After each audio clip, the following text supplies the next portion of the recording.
বন্ধুরা, আশা করি সবাই ভালো আছেন। তো বন্ধুরা, এখন যে বিষয়টা নিয়ে কথা বলবো সেটা হচ্ছে, আমার একজন সাবস্ক্রাইবার বন্ধু আমাকে একটা সিনেমা রিকোয়েস্ট করেছেন। ছবিটার নাম হচ্ছে আমার দেশ আমার প্রেম। ছবিটাতে লিড চরিত্রে ইলিয়াস কাঞ্চন, তারপর ধরুন দীপ্তি, তারপরে আলরাজ, মাসুদ রানা, আনোয়ার হোসেন সহ আরও অনেকে ছবির মধ্যে ছিল। তো এই ছবিটা আমার দেখা ছিল না, এটা আমি দেখলাম ইউটিউবে সার্চ করে, অনেক কষ্ট করে ছবিটা পেলাম এবং দেখলাম। এবং সত্যি কথা বলতে গেলে দেখুন, ছবিটার মধ্যে বেশ কিছু ভালো দিক রয়েছে, বেশ কিছু খারাপ দিক তো অবশ্যই রয়েছে।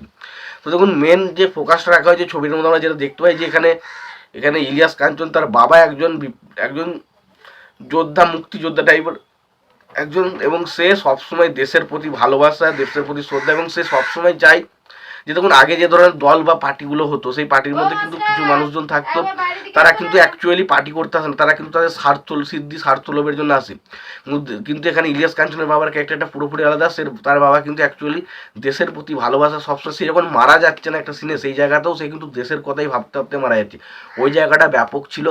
এবং আমরা ইলিয়াস কাঞ্চনের বাবার ক্যারেক্টারে যে প্লে করেছে, সে কিন্তু ব্যাপক ছবির মধ্যে ছিল। এবং ছবিটা যদি আমি প্রথমত কারা কারা কি অভিনয় করে সেই বিষয় নিয়ে যদি আলোচনা করি, দেখুন এই ছবির প্রযোজকের দায়িত্ব ছিলেন রানা হাসমিদ, গায়ক হিসাবে কাজ করেছেন আব্দুল সরেন খান, এবং গানটার চিত্রনাট্য করেছেন টাঙ্কু আহমেদ, এবং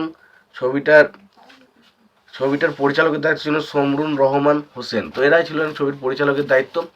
তো দেখুন, এই ছবিটা নিয়ে ছোট্ট করে গল্পটা বলি। গল্পটা হচ্ছে এরকম যে ইলিয়াস কাঞ্চন, তার বাবা একজন যোদ্ধা টাইপের, এবং সে সবসময় চায় যে তার সাথে যারা যে পার্টি দলের সাথে যুক্ত, সেই পার্টির মানুষজন যেন কাজকর্ম ঠিক করে। এবং সেই সময় তারপর তার বাবা খুন হয়ে যায়, এবং খুন হওয়ার পর আমরা দেখতে পাই যেটা, তো সেটা হচ্ছে খুন হওয়ার পর আমরা যেটা বুঝতে পারি যে, ধরো এবার সে কে যে তার বাবাকে খুন করেছে, তার পেছনে কারা দায়ী, সেই বিষয়টা আমরা জানতে পারি না। ইলিয়াস কাঞ্চন সেই বিষয়টা বুঝতে পারে না।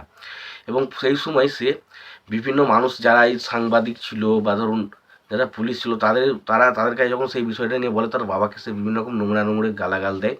এবং তখন সে ক্যারেক্টারটা প্রচণ্ড ক্ষিপ্ত হয়ে যায়, এবং পরবর্তী সময় সে কী করে, তার বাবার সাথে যারা যুক্ত ছিল এই বাজে নোংরা কথা, তাদেরকে সে খুন করে। এবং সেই সময় সে জানতে পারে তার বাবার খুনের পেছনে একজন অন্য মানুষ দায়ী রয়েছে।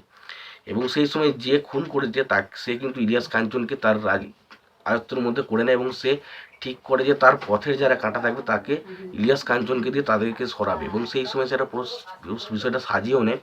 এবং সেই সময় ইলিয়াস কাঞ্চন একজনকে খুন করে, ডাইরেক্টলি খুন করার সময় ইলিয়াস কাঞ্চন পুলিশের সাথে ধরা পড়ে। এবং তার পরবর্তী সময় ইলিয়াস কাঞ্চনের জীবনটা কীভাবে হয়, এবং শেষ পর্যন্ত সে তার বাবাকে যারা খুন করেছে তাকে কি অরিজিনালি হত্যা করতে পারে, সেইটাই হচ্ছে সিনেমার বিষয়বস্তু। এবং এখানে ইমোশনাল পয়েন্ট অনেক রয়েছে ছবির মধ্যে, সেই জায়গাগুলো কিন্তু বেশ ভালো।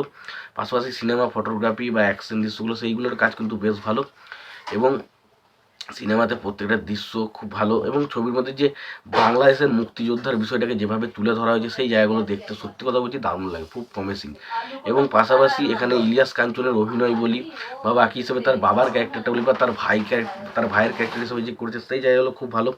এখানে ইলিয়াস কাঞ্চনের মা মারা যাচ্ছে ছোটোবেলাতে, কিন্তু তার ভাবি, অর্থাৎ তার বড় মা হিসেবে যাকে বলতে পারি, তো তার ক্যারেক্টারটাও কিন্তু বেশ ভালো। তো ওভারঅল আমি যদি কথাটা বলি, দেখুন এই ছবিটা বেশ ভালো। ছবির গানগুলো আমার কাছে কিন্তু খুব একটা আহামরি কিছু লাগেনি। তবে ছবির মেন খারাপ দিক যেগুলো বলবো, দেখুন এই ধরনের ছবি গল্পে অনেকবার শুনেছি, তবে ছবির মধ্যে বেশি ওভার দ্য টপ অ্যাক্টিং হয়েছে, এটা একটা দেখে বুঝে মনে হলো। এবং ছবির যে সিনেমা ফটোগ্রাফি, দেখুন বাংলাদেশে সেই সময় যে সিনেমা ফটোগ্রাফিগুলো ব্যবহার করা হতো, সেগুলো কিন্তু আমাদের কাছে খুব একটা মনোভূত বা খুব দৃষ্টিকটু লাগতো না। তো যেই কারণে এই ছবিটা দেখতে আমার অনেক সময় মানে আমরা যেহেতু এরকম সাদা কালো ফটো দেখতে এখন অভ্যস্ত নই, তো সেই কারণে আমাদের কাছে ছবিটা একটু অন্যরকম লাগছিল।